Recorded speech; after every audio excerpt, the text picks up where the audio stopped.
Good evening, everybody. Don't have the tests graded yet. Been grading my other classes' tests, but I should get to yours next, I think. Tonight, we're going to move ahead with chapter 10 on parametric equations.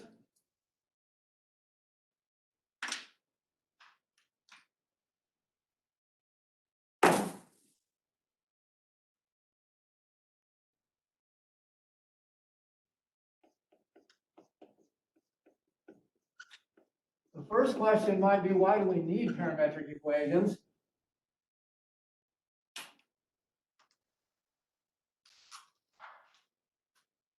Here's the reason why. In Calculus 1, we study this kind of function. Actually, since there's nobody here yet, I'll go ahead and get rid of this for the moment.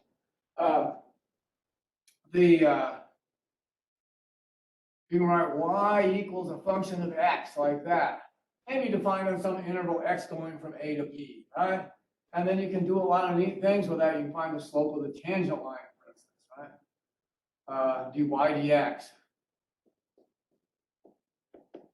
What if the curve you're interested in isn't a function?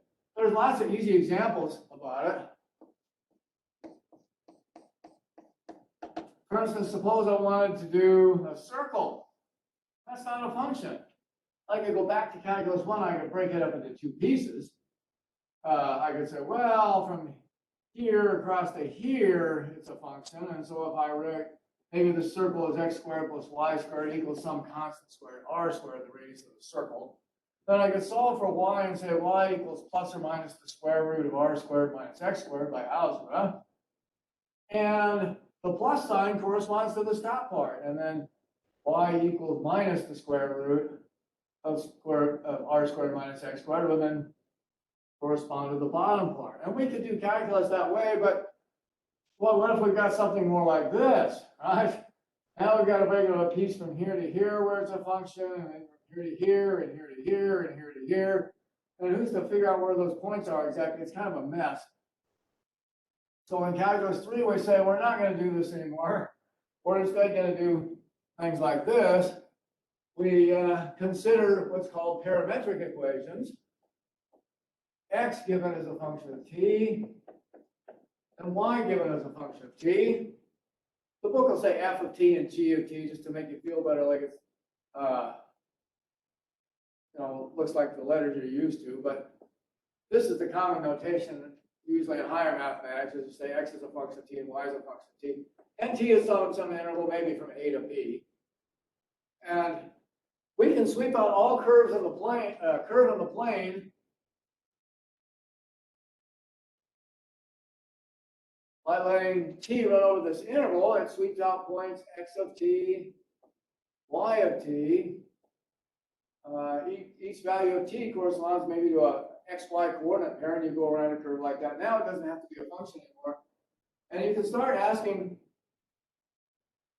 questions like, what's the slope of the tangent line if we do it this way in parametric equations? Or what's the length of arc around the curve? We had in calculus 1, the length of arc was the integral from a to b square root 1 plus dy dx squared. Maybe you remember dx. And we had slope was equal to dy dx. How can we repeat or recover these kind of formulas if we do it differently like this?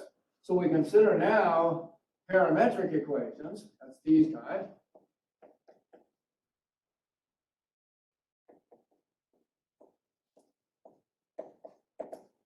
Doesn't have to be a closed interval. It could be an open interval. With the closed one is the one we use most of the time. And t in this case is called the parameter.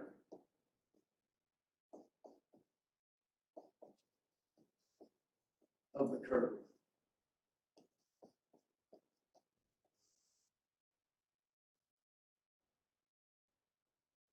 All right, so here's a curve C swept out by the points x of t, y of t.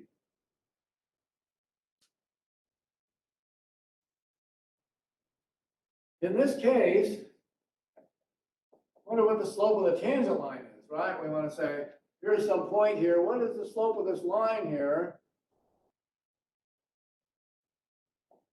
dy dx. Well, dy dx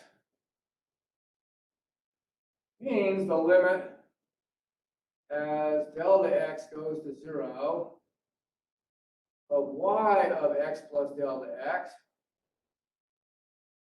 minus y of x over, we usually say delta x. I'll say, yeah, all right, so we'll say delta x. If you increment x a little bit, this has to be replaced. But instead, what we can do is we can say, take the slope of a secant line from here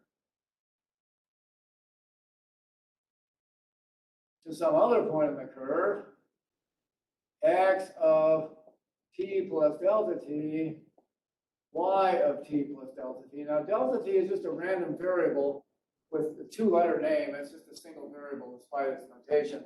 So instead of using the same kind of thing we did in calculus 1, I'm instead going to say this is y of t plus delta t minus y of t all over x of t plus delta t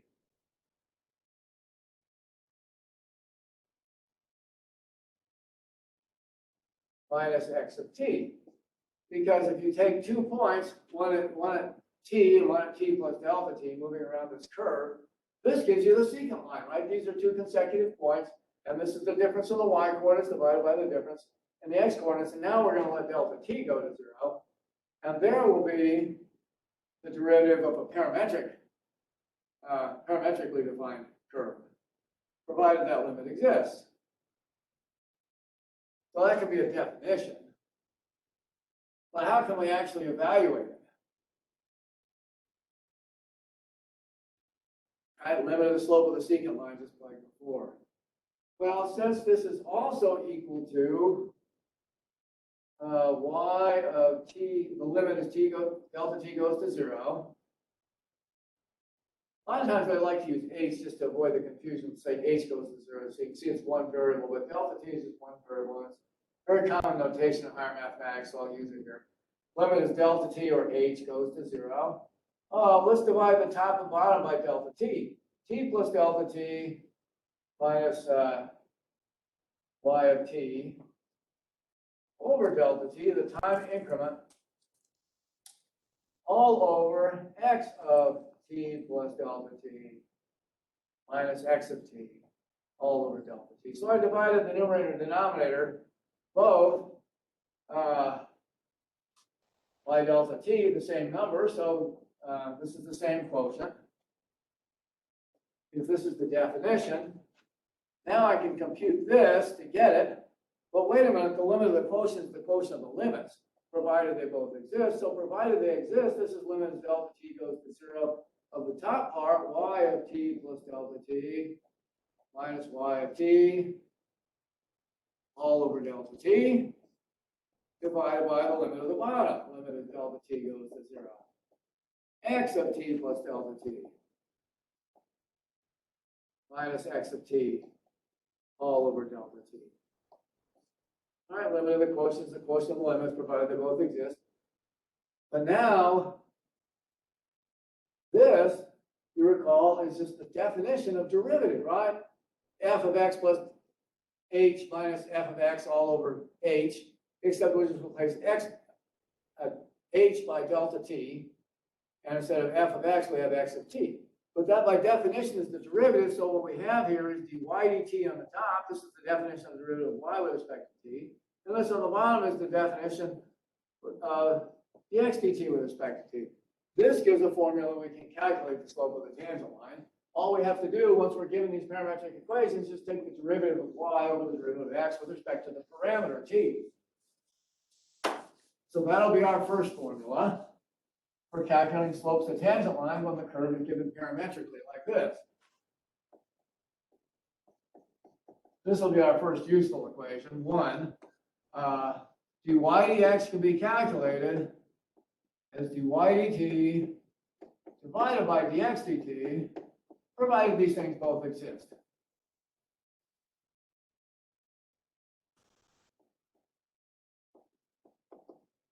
So there's one calculus concept now given in terms of parametric equation. What's another one?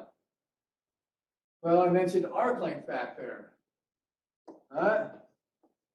Arc length can be calculated similarly.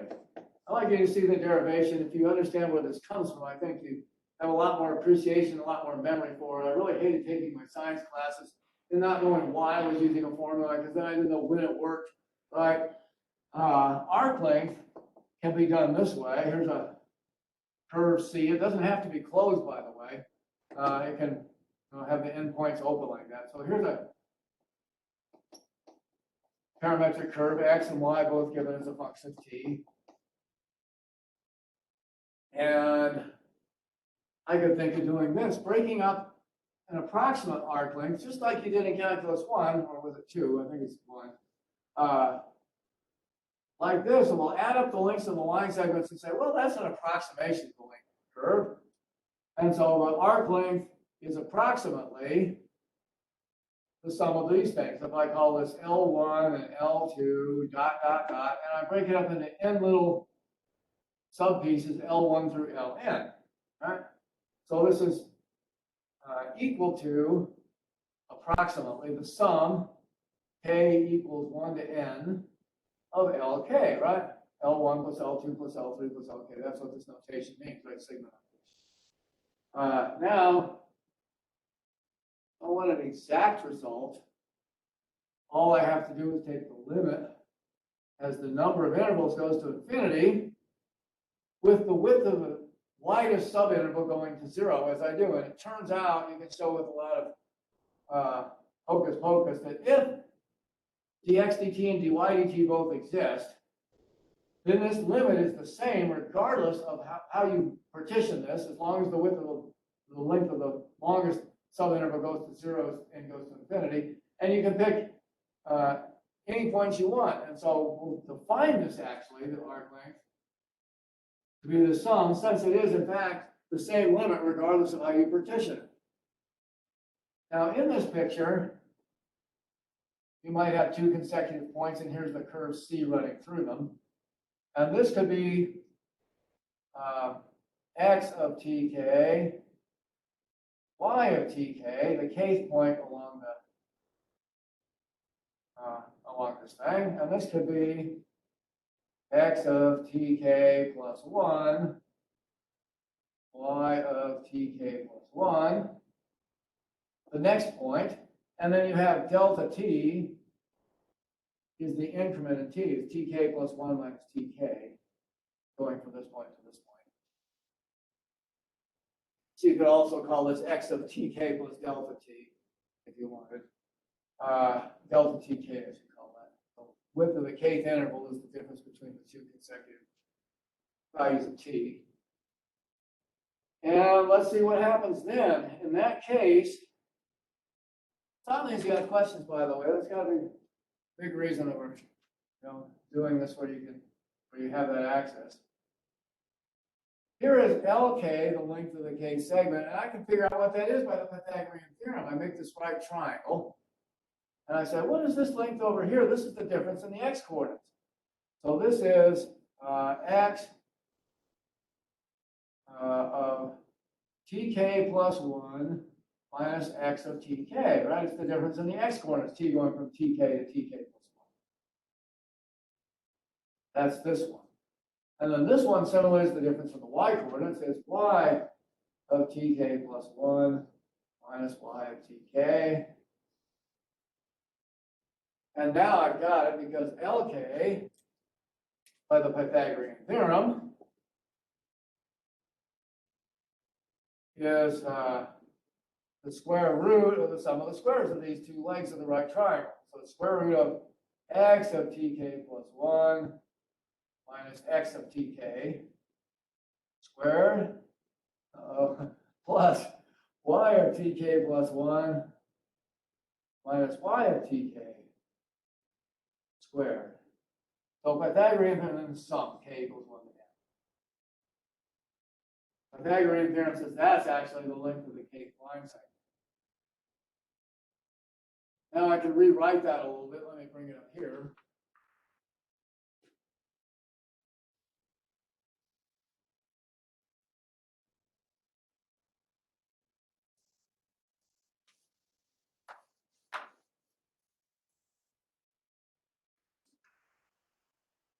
This is also equal to the limit as n goes to infinity, the number of line segments.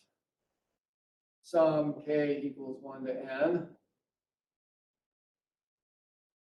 of the square root, and I'm going to divide each of these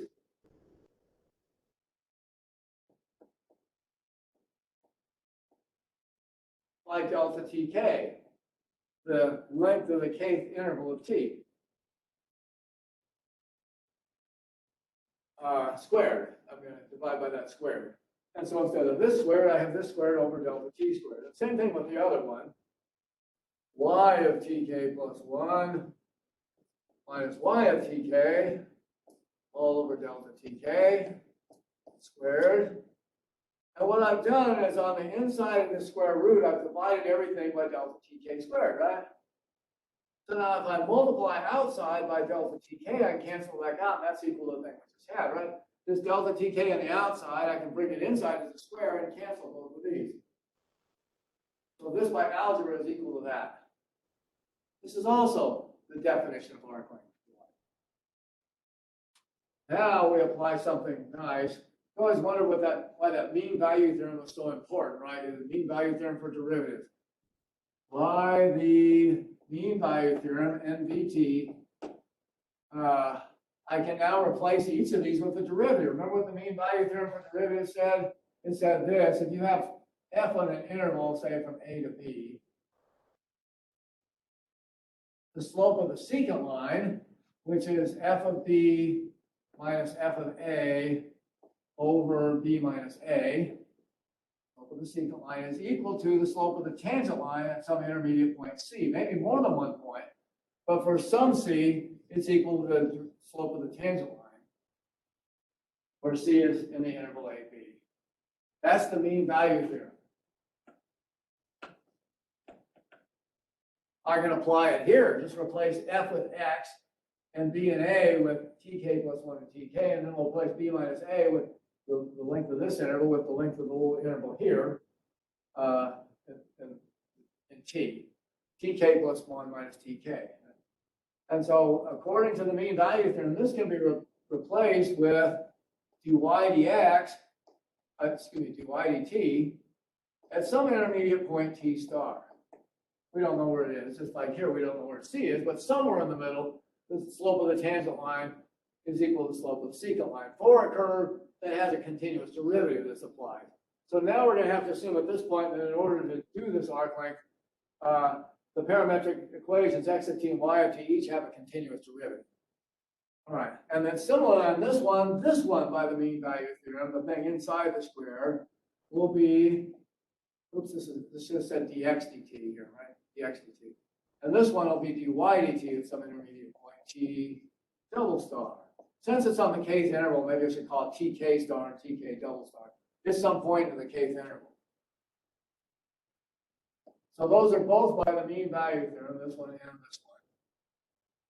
Consequently, I can rewrite this as limit n goes to infinity of the sum k equals 1 to n, square root of dx dt at some intermediate point, tk star,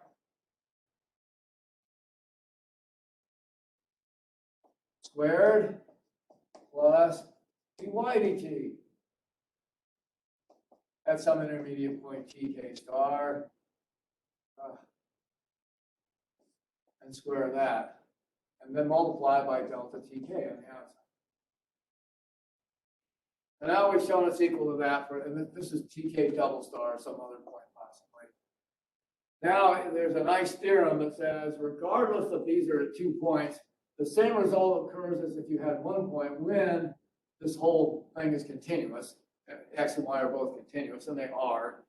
So if these were the same point, what would you say this is? Remember this definition?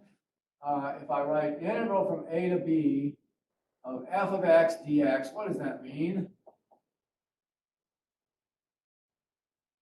That means the limit as n goes to infinity of the sum k equals 1 to n, f of xk star, some intermediate point, delta xk, the width of the kth interval. That's its definition. If we use the definition of the definite interval, we realize instantly that this, by definition, if you think of this as f of tk star, right, it's just some function of tk star. F of tk star delta tk star limit sum, that's precisely the definite integral. So all this is now the definite integral from a to b, the interval that we're looking at in t this time, of the square root of, and in here what you do is you replace f of xk star with just f of x, and you replace delta xk with dx, and this notation means this. And so what you have now is dy dx without the tk star squared, I'm sorry, dy dt, plus, gosh, I'm miswriting this, dx dt, right, squared plus, this one is dy dt squared without the tk star. And then the delta tk, just like here, becomes a dt. Now that's provided these are the same point, but if these are different points, there's a theorem, I think it's due to Lamb, I don't remember if it's Lamb's theorem or not. But it turns out that when these functions are both continuous, you get the same result as if this was the same point. So we'll pretend it's the same point and say, oh, by definition, now that's the integral. And there we have our next theorem. That is, if x is a function of t, and y is a function of t, are smooth functions. What does smooth mean? Anybody remember?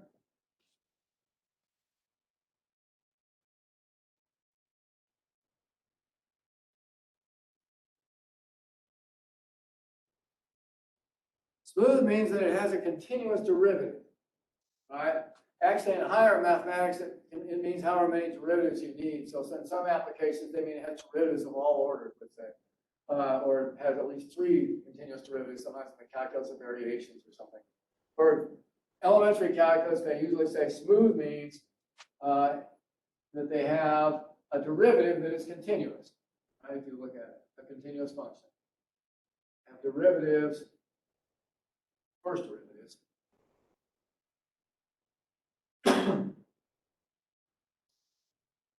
that exist and are continuous.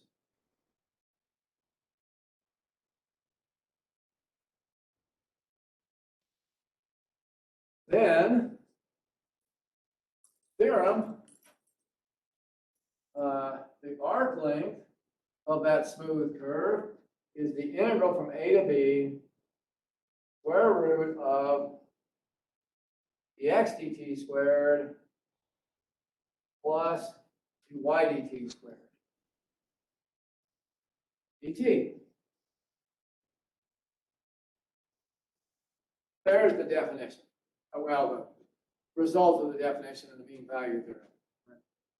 So we can evaluate the arc length now like this. It looks pretty similar to what you saw in calculus 1. Remember calculus 1? Maybe I should make a note on that. This is equation 2. And by the way, you'll see it in another form sometime you should be familiar with. Well,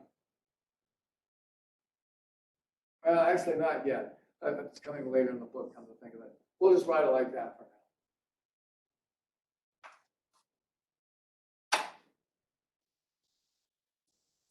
For comparison, see what you used to do in calculus 1.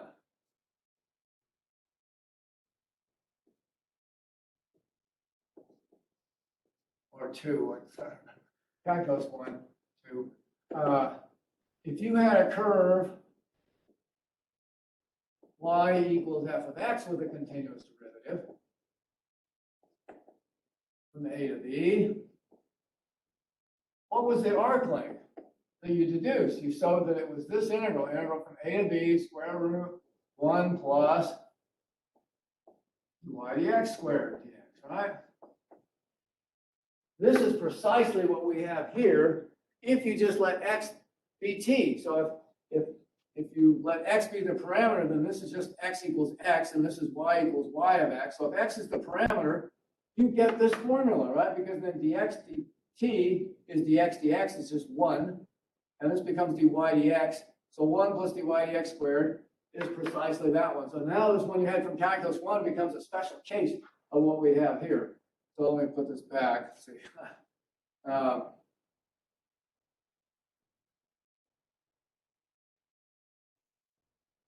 right, so there's that one. And we'll say the old one is a special case of our new formula. And now this one only applied to smooth curves where y was a function of x. That one now applies to parametric curves, which you don't have to have y a function of x, just x and y both have to be smooth functions of some parameter t. This allows you much more generality in calculus now.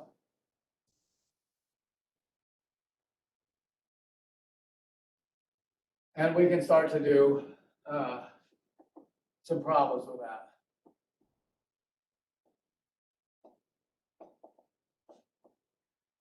Now we're screaming for examples here, so let's do some simple examples. Suppose I did this one. X equals 1 plus 2t. Y equals 3 minus 4t. 1, 2, 3, 4. Not really. Wonder what that looks like. I wrote x and y as a function of t. These are parametric equations. And if I don't write it down, it's usually assumed minus infinity is less than t is less than infinity. In other words, t can be any real number. There is always tacitly assumed some interval of t values that sweeps out the curve. So we'll say it's minus infinity to infinity. Well, if that's the case, sketch the curve. Wonder what kind of curve it is. The way you can do this is to eliminate t by hook or by crook. It's usually by algebra. So I guess by crook, right? Anyway, you say, how can I eliminate in this case? It's pretty easy, actually. I could solve for x for t in the first equation. All right, I could subtract 1 and get x minus 1 equals 2t, and then divide by 2 and get t equals x minus 1 over 2. Right? Solve for t as a function of x in the first one. Now put that into the second one and get y equals 3 minus 4 times and replace t with x minus 1 over 2. Right. And I've got y equals, let's see, minus 4x over 2 is minus 2x. And 3 minus a minus is plus 4 over 2 is plus 2. So 3 plus 2 is 5. So if you do all the algebra in there, what you've got is y equals minus 2x plus 5. Aha, there is the curve I'm sweeping out. It's a line. How do I know it's a line, right? Obviously, think about it. It's a y equals mx plus b. Any equation you can write in that form is a line of slope m and y-intercept b. So we can sketch that right away.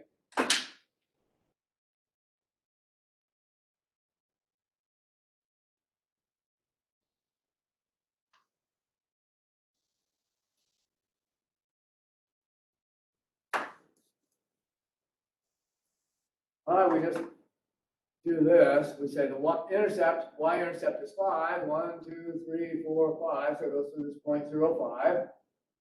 Then the slope is minus 2. So if I go over 1, I should go down 2. So negative 2 rise, plus 1 slope to make a slope of negative 2. And I just put this line through those points. So I'll say if this is the line, well, this is the curve C. Maybe I didn't know it was a line initially. Then this is C right here. It's plot. And it goes off in both directions forever as t goes between plus and minus infinity. You should glean from this example that, in fact, if you think about it long enough, any parametric curve similarly, we can do the same thing if it's of this form. X equals x0 some number plus a some number times t. So it's like a plus bt, but I just use these letters. And y equals y0 plus bt, a number plus a number times t.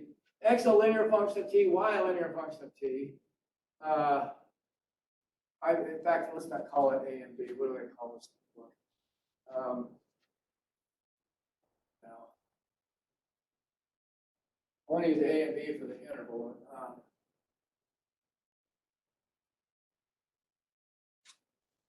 I guess for now, let's call this V1t. They'll use the notation later in the book and V2t. A number plus a number times t, and a number plus a number times t, where t runs from minus infinity to infinity.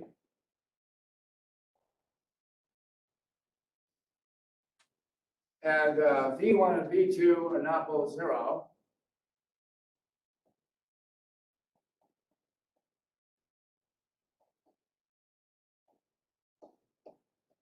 You can do exactly the same kind of solve for t as a function of x, plug it into this one, and get a line. Or if it's a vertical line, you can solve for y as a function of t and go the other way. So in any case, you'll get a line. This is a very important concept because lines are, of course, are extremely important in mathematics, right? They're sort of foundational for studying other curves. Whenever you see x equals a number plus a number times t, y equals a number plus a number times t, that is always a line. And you can sketch it by eliminating the parameter in similar form. Any comments on that one? Questions?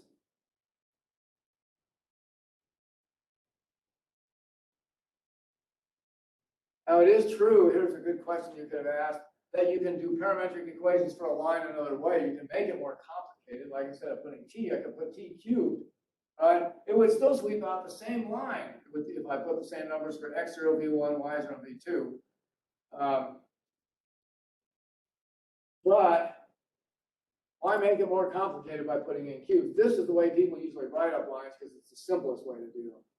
So we'll say, when you see this, recognize it's a line, and when you make equations for lines, this is the simplest way to do it. What's another kind of curve we could do, I wonder? Right. Suppose I have this, x equals x0 plus rt, where x0 and r given numbers, not rt, r cosine t. Now y equals y0 plus r sine t, where y0 and x0 and r are all just numbers. And this time I'm going to let t run from 0 to 2 pi. Maybe you can guess why. Let's eliminate the parameter and sketch this curve. That's what some of the problems are on this section, is eliminate the parameter and sketch the curves. This is the first section in chapter 10, by the way, 10.1, parametric curves. Well, you can do this to eliminate the parameter. Sometimes it's tricky. These imply that x minus x0 equals r cosine t. So if I take x minus x0 over r, I get cosine t. If I take y minus y0 over r, subtract y0 from each side, divide by r, then I must get sine t. Now I know how to eliminate the parameter. If I've got cosine and sine, I know that sine squared plus cosine squared equals 1. So this tells me that x minus x0 over r squared plus y minus y0 over r squared is equal to cosine squared plus sine squared. But by the Pythagorean identity of trigonometry, sine squared plus cosine squared is equal to 1. What kind of curve is that? Well, I can do one more thing to simplify it. Let's multiply through by r squared, and I bet you'll recognize it now. This is equivalently x minus x0 squared plus y minus y0 squared equals r squared if I just multiply through by r squared. That is the standard equation you get in algebra for a circle at x0, y0 of radius r, right? How do you know that's a circle? It's just the distance formula squared, right? A circle is the locus or set of all points such that the distance from the 2 points x0, y0, and xy, if you're making a circle at x0, y0 of radius r, what you want is all points at a given distance r from the given point. So every xy, you say, oh, it has to be, this distance has to be r. So r, the distance, has to be equal to the distance formula. square root of the difference in the x-coordinate squared plus the difference in the y-coordinate squared, square root, right? This is the distance formula in Euclidean geometry for the distance between 2 points. And we say the distance is always r, that defines a circle. If you square this, you just got this. And so this is the standard equation for a circle of radius r at x naught, y naught. It's just this equation, the distance formula equals r squared. So I'll remind you that this is the derivation of the circle equation. And then you say, oh yeah, now I remember that. This can be equation 3. Oops, I'm sorry, this should be 3. And this can be equation 4. So equation 3 is our common form for writing a parametric equation for lines. This will be the result. I guess I need one more. I'm sorry. This will be 4. And this can be 5, I guess. Equation 4 is our common way of writing parametric equations for a circle. Moreover, you can do something, you can understand a little bit how to sketch the circle by remembering trigonometry. What is this doing here?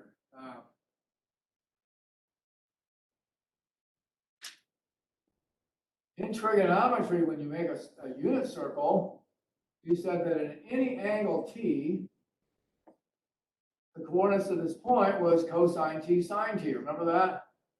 That's how you define cosine and sine in trigonometry for angles that aren't in the right triangle necessarily. Right? This defines it for all angles.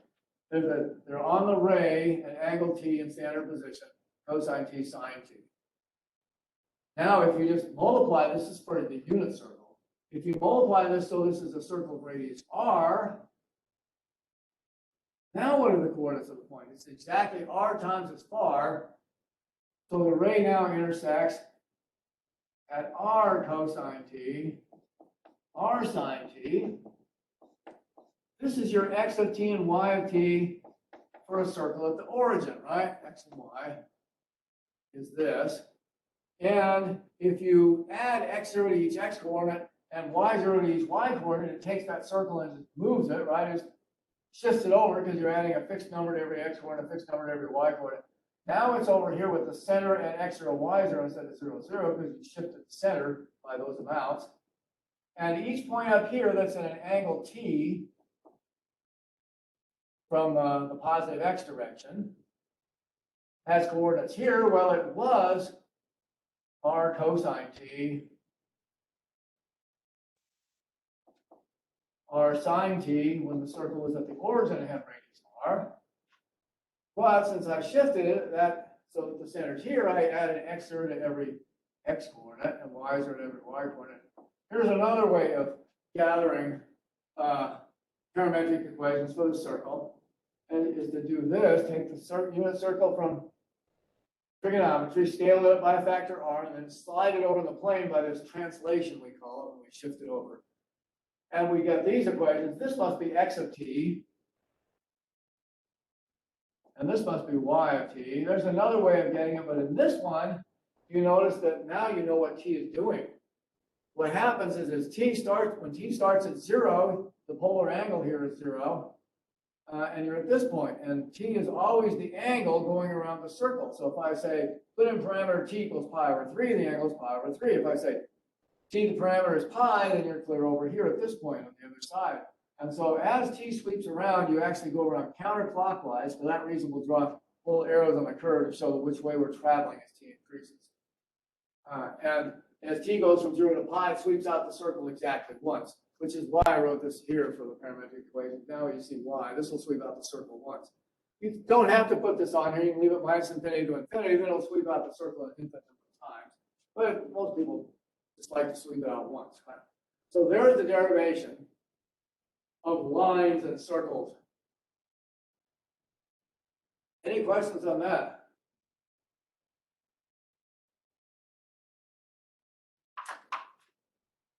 All right.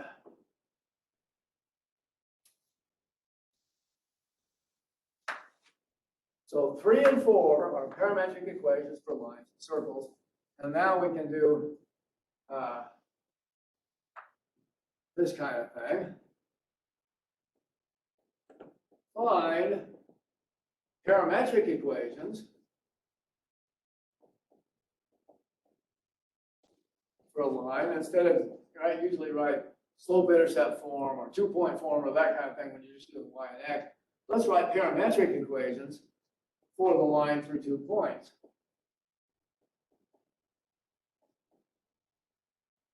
Let's say 1 minus 3 and 5, 2. Wonder what the parametric equations are for those 2 points. Here's what you can do.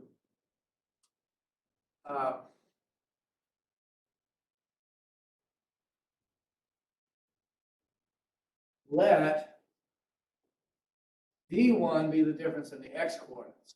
5 minus 1 is 4.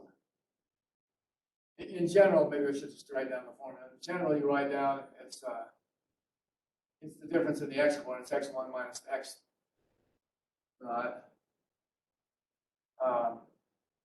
This 5 minus 1 is 4. Let V2 be the difference in the y coordinates. Y1 minus y naught is 2 minus negative 3. It's 5. And then write these equations. X equals x0 plus v1t. Y equals y0 plus v2t will be parametric equations for this line.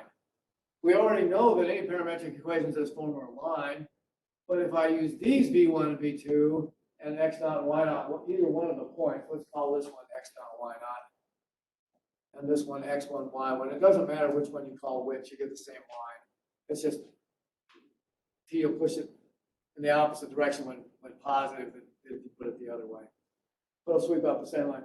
These are always equations of the line. So if you do this formulation, V1 is the difference in the x coordinates, V2 is the difference in the y coordinates.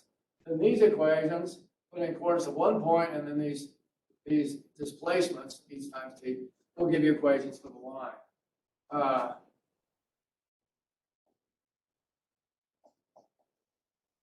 That is x equals 1 plus 4t. Y equals y naught 3, negative 3, excuse me, plus v2t plus 5t. Here's parametric equations to sweep out the line.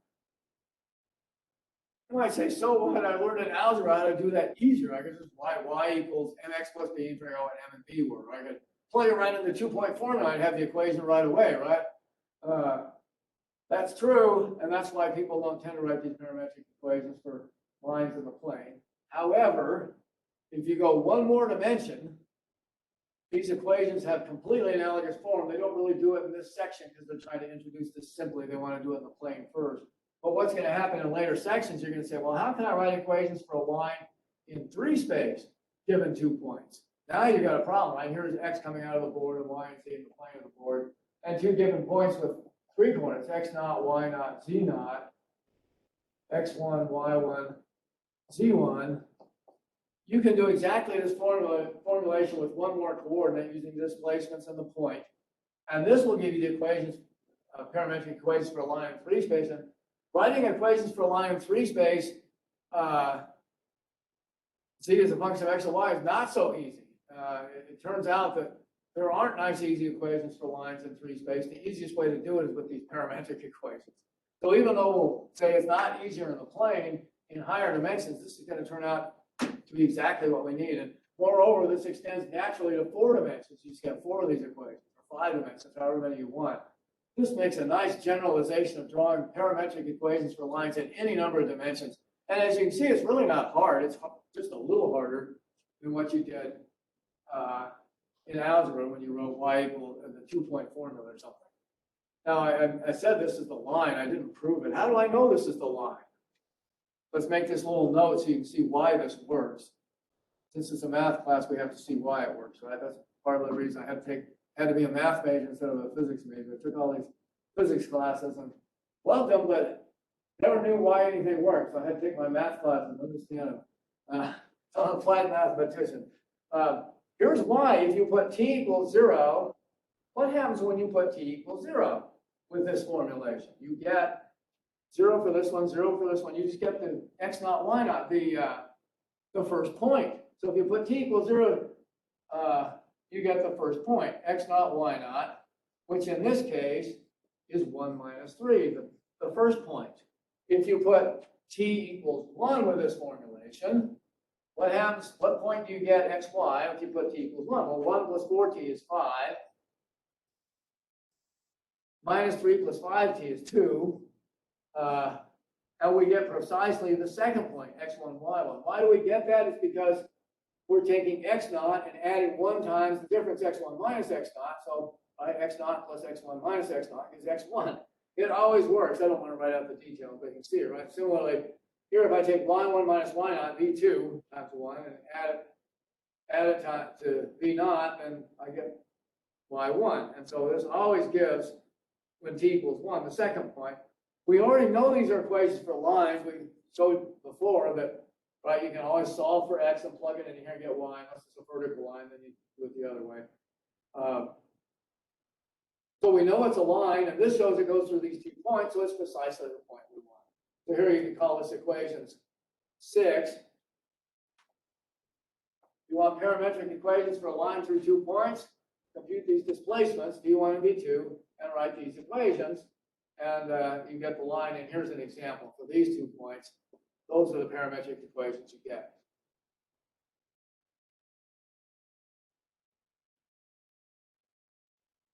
All right, so there's parametric equations for a line, and parametric equations for a circle we mentioned too. Let's see what a circle is. Suppose I want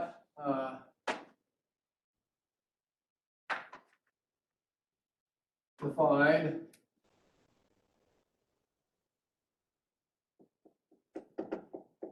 parametric equations for a circle. As you've just seen, if we have parametric equations, it's also nice because it's easy to compute the slope of the tangent line and the arc length, and there's going to be lots more things we do too with calculus. Parametric equations, not only are they pretty easy, but it's easy to do calculus with them too. So these are just what we want. Find parametric equations for the circle with center at 1 minus 4 of radius 3. I wonder what that is. It's easy. I gave you the formula. If you saw the derivation, that really helps me to remember the formula. If equations were equations 4, all right, these were equations 3, by the way. The equations for the line x naught plus v1t, y naught plus v2t. These.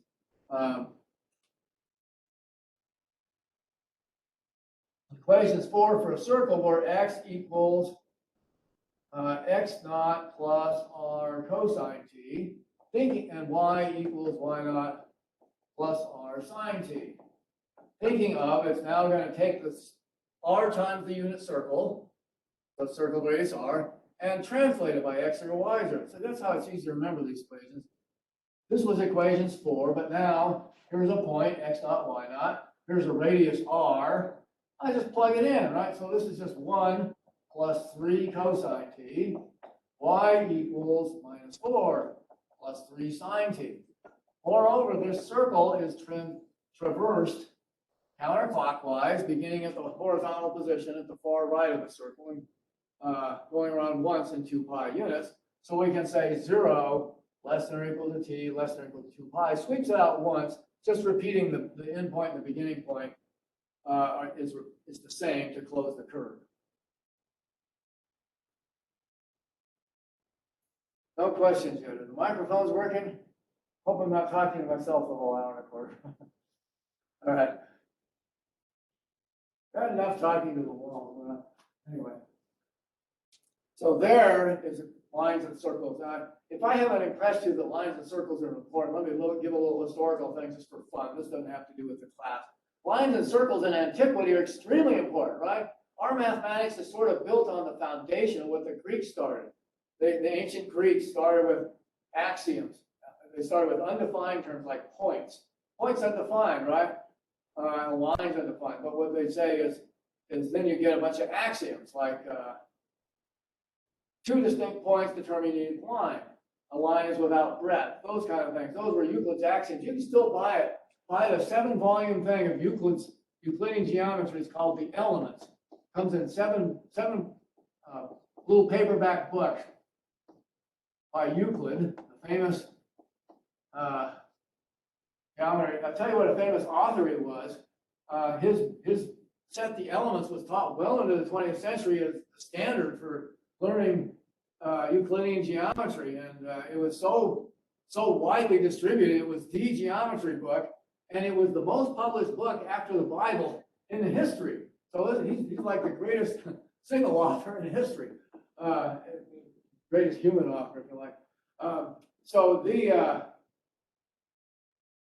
Elements by Euclid is sort of the Bible of mathematics in ancient days, and in modern times, maybe I don't know, maybe they print more tax forms or something for all I know, but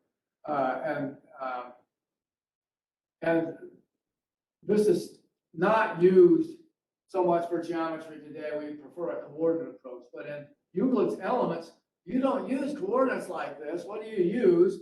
The ancient Greeks did their geometry in a plane, and all they had was a straight edge. They could put down a ruler and draw a line, right? And a compass. They would take this thing, and they would fix one point and swing it around and draw a circle, right? And maybe it should make it look like a circle on a board.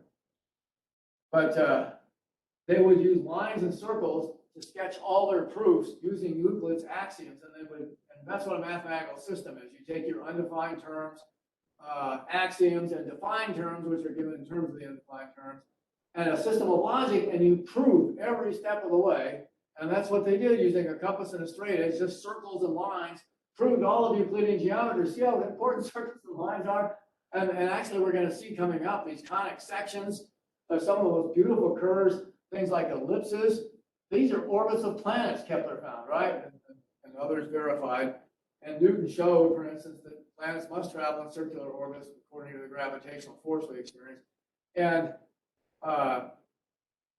these equations can be derived using circles and lines, and so they're extremely important in mathematics. And so we'll say these are important equations to know for parametric curves too. Even if we're doing them in coordinates now, we don't actually use a compass and a straight edge to do our proofs anymore. All right. So there's parametric equations for line and circle. Now, lots of others of these are possible too.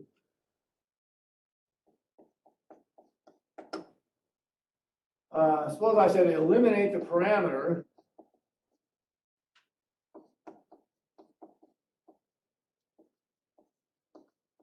to get an equation relating x and y. And suppose I did this curve here. Suppose I did x equals 4 sine t, and y equals minus 4 cosine t. Can you see what to do, how to eliminate the parameter by our trick we did for circles? Not minus 4, I'm sorry, minus 2 was much better. If I put minus 4, it's actually a circle. Think about it again. Think sine squared plus cosine squared equals 1 from trigonometry. So I could write this equivalently as, suppose I took x over 4 and squared it, right? Let's put it in slides here, actually. X over 4 will be sine, and then I'll square it.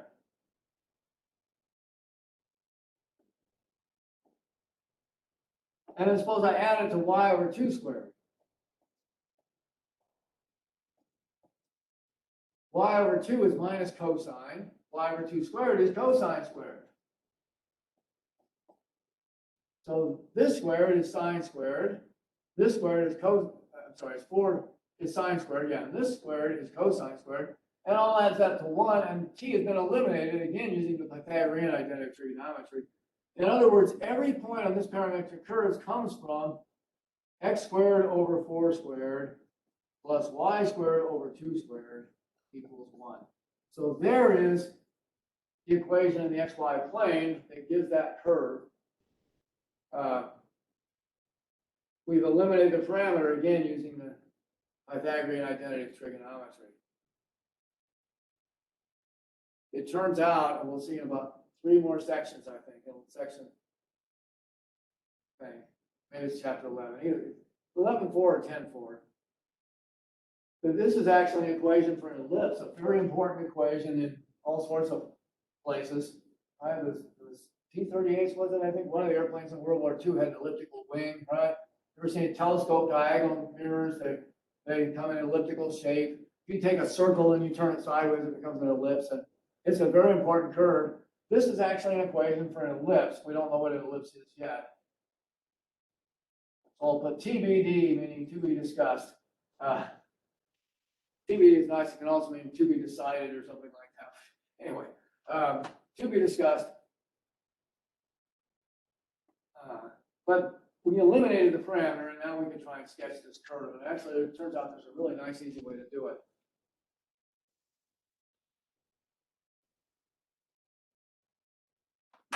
Suppose I wanted to eliminate the parameter in this one. X equals 3 plus 2t. Y equals 4t squared plus t. I wonder what that is. Well, again, in this one, you can do a trick similar to the lines. You can solve for t in the first equation. Since I can just subtract 3 and divide by 2, it's obvious. This is x minus 3 over 2, solving for t. If I then put it into the second equation, I've got y equals 4 times x minus 3 over 2 squared plus t is x minus 3 over 2.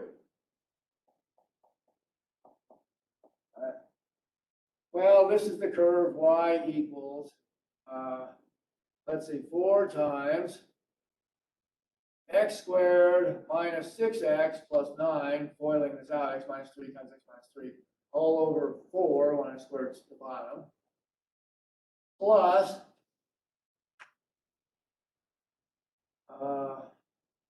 1/2 x minus 3 halves. So it's y equals 4 over 4 is 1 x squared plus 4 over 4 times minus 6x is minus 6x. Then minus plus 1/2 x makes this 13 halves x when I group all the x terms, right? Here's minus, oh no, I'm sorry, it's minus 11 halves. All right, so the 4's canceling, you get minus 6x is minus 12x over 2, plus 1/2 x is minus 11x over 2. Now the constant terms, 4 times 9 over 4 is 9, and then minus 3 halves is 18 halves minus 3 halves is 15 halves. Now you recognize what it is. It's an ax squared plus bx plus c. If a is not equal to 0 like that, then it's always a parabola, right? Remember this? You can always put it in the standard form and find the vertex and all those other nice properties of it. But here, by eliminating the parabola, we get ax squared plus bx plus c. It's a parabola.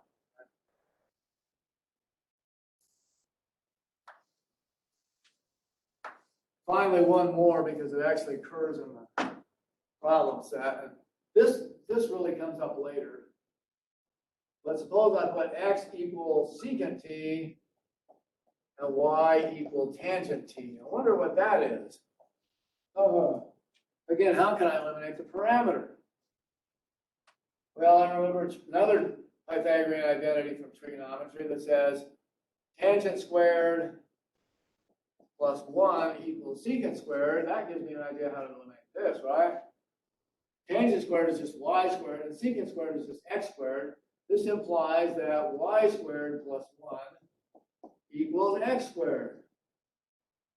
Or this is the more common way to write the equation, x squared minus y squared equals 1. This turns out to be a very important equation also. We're going to find this is a hyperbola. Another planetary trajectory. If you have something shoot by the sun with more than escape velocity, it executes a hyperbolic orbit. Also, you see these in bubble chambers when the one charged particle flies past the other, it makes a hyperbolic trace. So this is a hyperbola, again, to be discussed later in this section. But for now, we'll just point out that these things, secant and tangent, are going to be eliminated by this trig identity. And again, later, when we study hyperbolas, to write the equation in the standard form. Sine and cosine can be eliminated with this other Pythagorean identity. In lots of other equations, you just solve for one variable, solve for t as a function of one variable, and plug it into the other equation. And those are the three main ways you deduce an equation for the curve eliminating the parameter.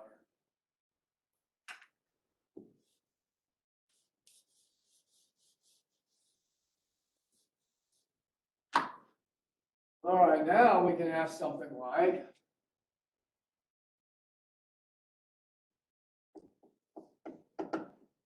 find the arc length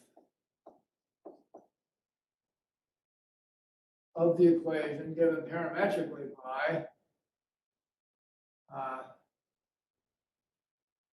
x equals t. Actually, let's do this. X equals t plus 1, and y equals t squared, t running from 0 to 1.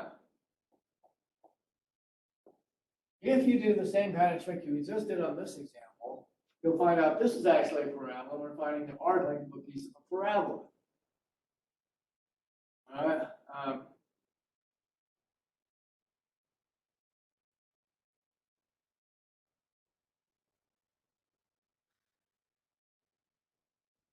So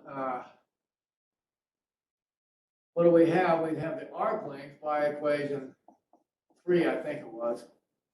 The arc length is the integral from 0 to 1, what the parameter runs over, square root of dx dt squared. Well, let's put a to b for now. This is the formula, dx dt squared plus dy dt squared dt. And for us, t runs from 0 to 1. There's a and there's b. And dx dt is evidently 1. dy dt is evidently 2t.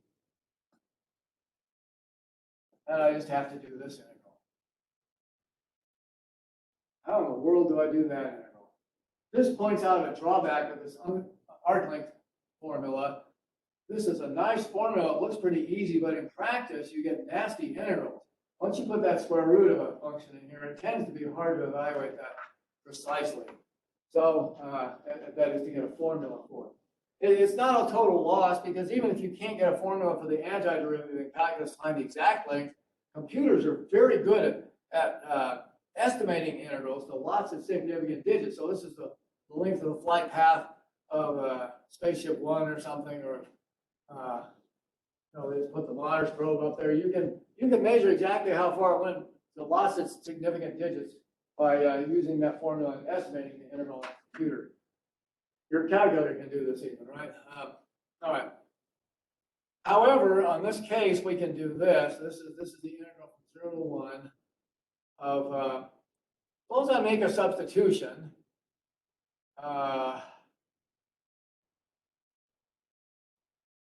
Let's let u equal 2t, in which case du is the derivative of that, du dt, right, is 2 dt. And if I do that, then this becomes square root of 1 plus u squared. And dt can be replaced. If du is 2 dt, that says that 1/2 du is equal to dt by multiplying this equation by half.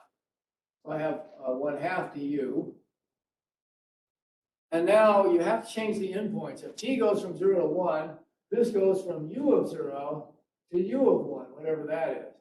Well, u of 0 is 2 times 0 is 0. U of 1, however, is 2 times 1 is 2. So the integral now goes from 0 to 2 instead of 0 to 1.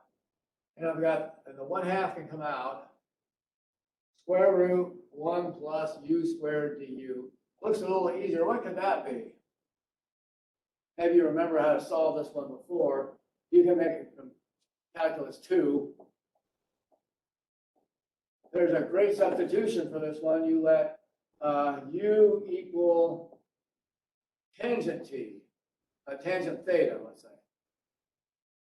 And then du has to be the derivative of that d theta is secant squared theta d theta. And we can rewrite the integral as square root 1 plus u squared. I'm going to hold on a second. We'll replace du with secant squared theta d theta. And then we'll replace the square root. It turns out it's secant squared. But you can figure it out on this triangle, right? You make this triangle. And if you want u equal tangent theta, put theta here. Then you can make this u and this 1. And now tangent theta is u over 1 is the substitution we made. In that case, this side here, by the Pythagorean theorem, is square root 1 plus u squared, right? It's this squared plus this squared square root. And we observe from the triangle that secant theta is the hypotenuse over the adjacent, is square root 1 plus u squared over 1. Is just square root 1 plus u squared. That's why we make this substitution, right? And so this one becomes secant theta.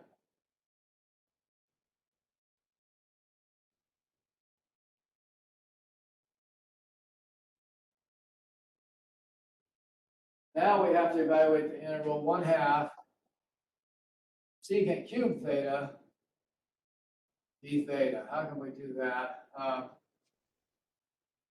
Well, remember if you have an integral that's, there's two different ways. One of them is with the recurrence relation. You can use a recurrence relation for secant cubed.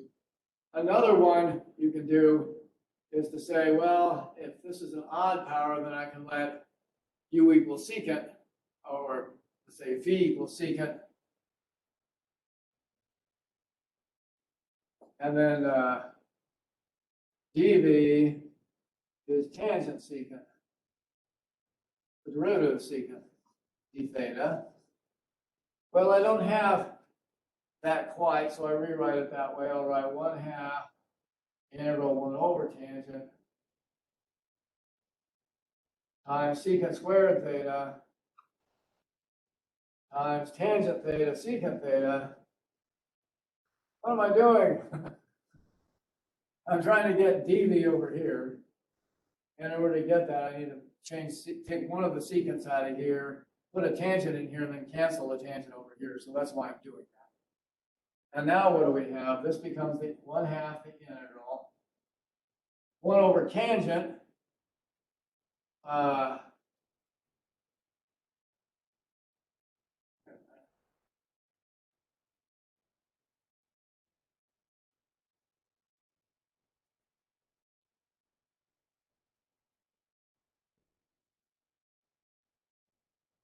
oh, I'm sorry, this is the wrong substitution.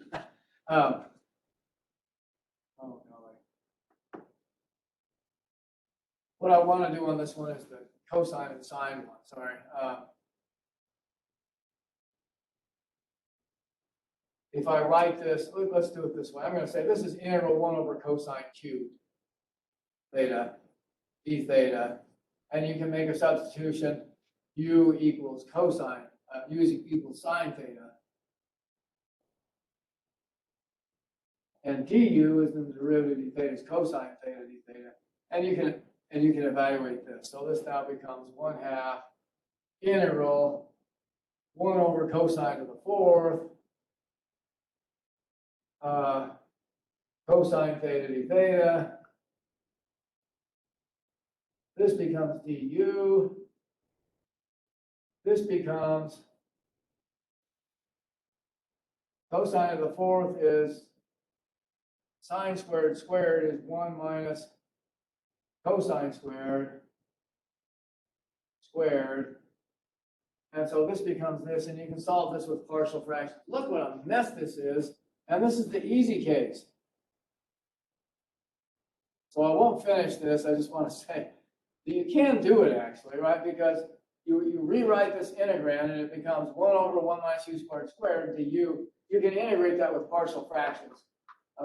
But what a mess, for such a simple case. The arc length formula in practice tends to come out rather difficult. Commonly, this difficulty is common. Even though this one can be done, a lot of them can't even be done.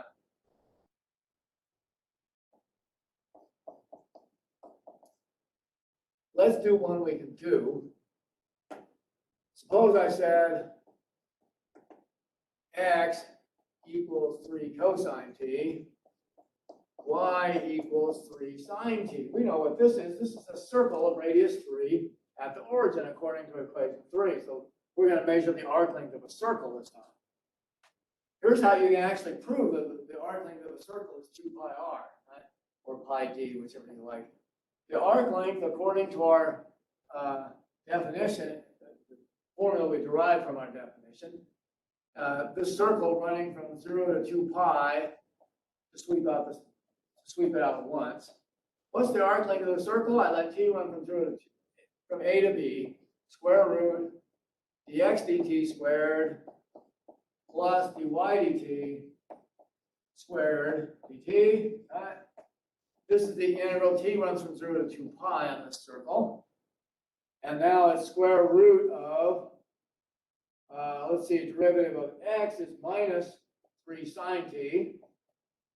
That needs to be squared. Derivative of y is plus 3 cosine t. And I have this, and it looks rather nasty again, right? Looks like another nasty integral. Not so. When you do the Cook's problems, what you'll find is there are Cook's problems. Things like this happen, like they do in a circle. Think about it. Minus 3 sine t quantity squared is 9 sine squared. Right? 3 times cosine t squared is 9 cosine squared. And I can write it like this, right? This times this, 9 sine squared is this one. This times this, 9 cosine squared is this one. Square root. Oh, wait a minute, sine squared plus cosine squared is 1. This is just the integral from 0 to 2 pi of the square root of 9, namely 3 dt. Oh, so we get 3 times 2 pi is 6 pi. We've proved that this circle has arc length 6 pi. Moreover, if you replace 3 with the general constant capital R and do exactly the same proof, you'll get r times 2 pi down here, and you'll prove that the circumference of a circle is 2 pi r. How about that? So I did it for 3, but if you put in an arbitrary positive number r, that proves the circumference formula for a circle.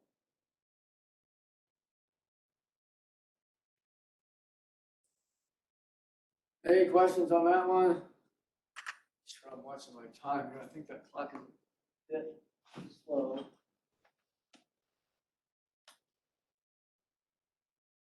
Yeah, I'm just about out of time. Let me start the last problem here.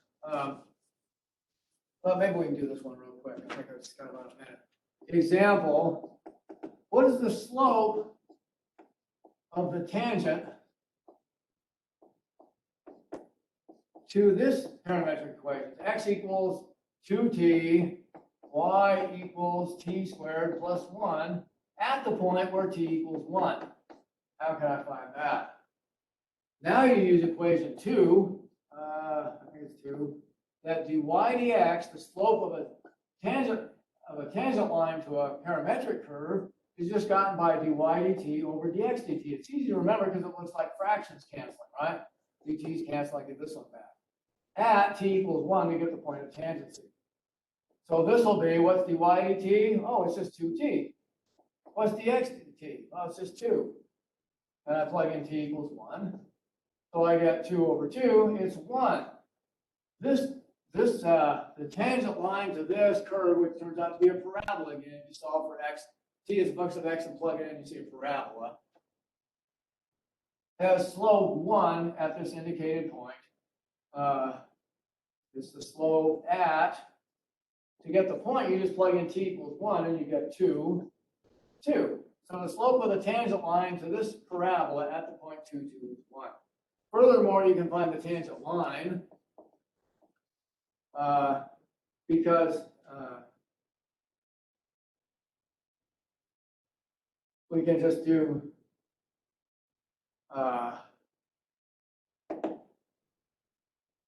just a little more time.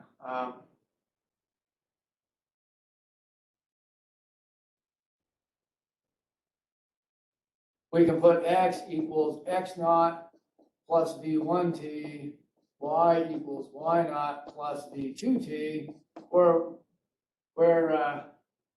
v2 over v1 is equal to the slope. In this case, 1. So we can put these both equal to 1.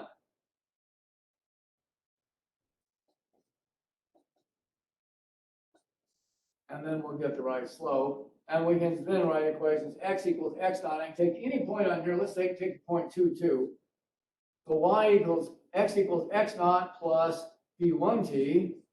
Y equals y naught 2 plus v2t.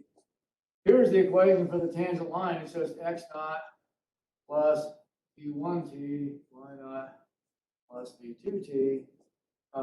Where this is a point that goes through 2, 2. And the ratio of v2 to v1 is just the slope of the line. And that's how you can write any equation for a tangent line now. Let's put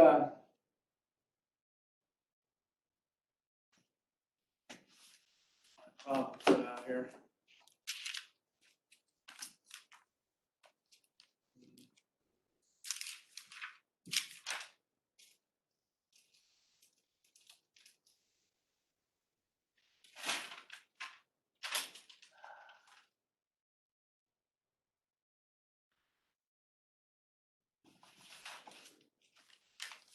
I think I took my list of problems out.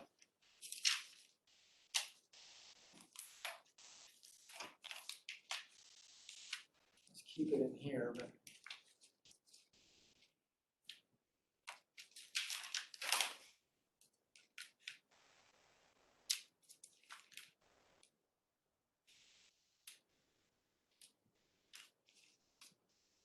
maybe I'll have to send you the problem list then.